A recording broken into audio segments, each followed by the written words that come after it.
Hi, my name is Mark, and this is Criminally Insane, the biggest heist in Florida history, my third novel. This is chapter 1.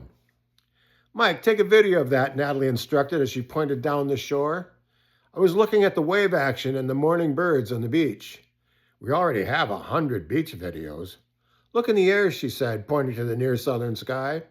A swarm of bugs, which reminded me of the locusts that easily defoliate a wheat field, filled a large portion of the view, only a couple hundred feet above the shoreline, a quarter of a mile away.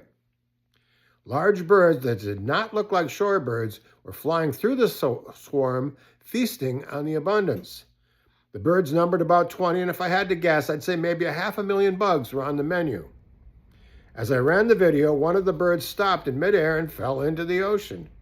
A minute later, 2 more dropped the same way, and within 2 minutes, all of the birds had fallen dead. Do you suppose they gorged themselves to death? Natalie asked, surprised by the sight. That seems funny, but they did have a lot to eat.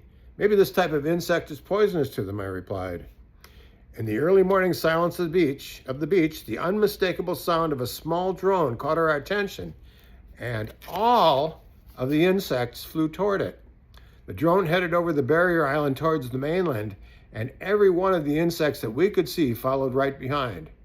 I kept the video going until there was no longer anything to record. So what do you make of that? Natalie said.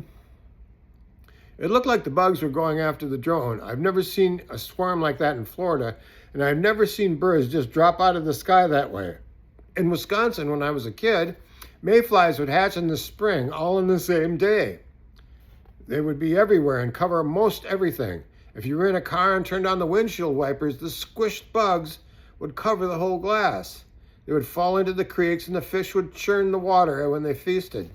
Many birds would also fly into the swarms, but I never saw any fall down dead. Let's walk down the beach and see if we can see any of the dead bugs, Natalie said. I've never seen anything like that either. As we reached the site of the action, we could see several of the dead birds floating offshore. There was nothing in the sand that looked like any of the large bugs. We strolled a little further down the beach and soon saw a white bird floating near the shore, about to be washed up. I used a stick to beach the bird, whose species I could not identify. Stuck in the corner of the dead animal's beak was a small piece of what appeared to be plastic.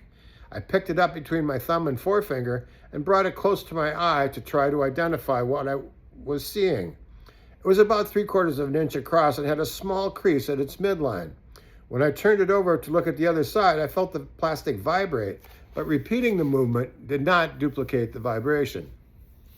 There were several lines in the small piece that appeared to be inside of the plastic as opposed to being painted on or drawn onto it, and 2 small letters, R and T. There wasn't much to see beyond that. I had no idea what it was or if it was from the swarm we had seen in the air, and I would never have looked at it twice if it had not been in the bird's beak. Natalie used a stick to pry open the beak, and we could see several more of the plastic pieces in the back of the mouth.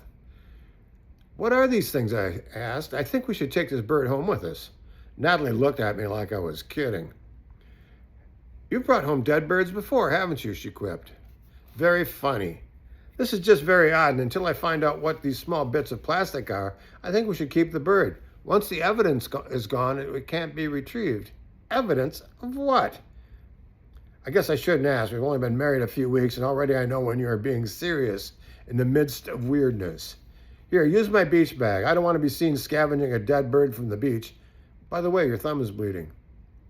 There were 2 tiny spots of blood on the pad of my thumb, and immediately I deduced that there must have been a sharp edge on the small piece of plastic. Thank you.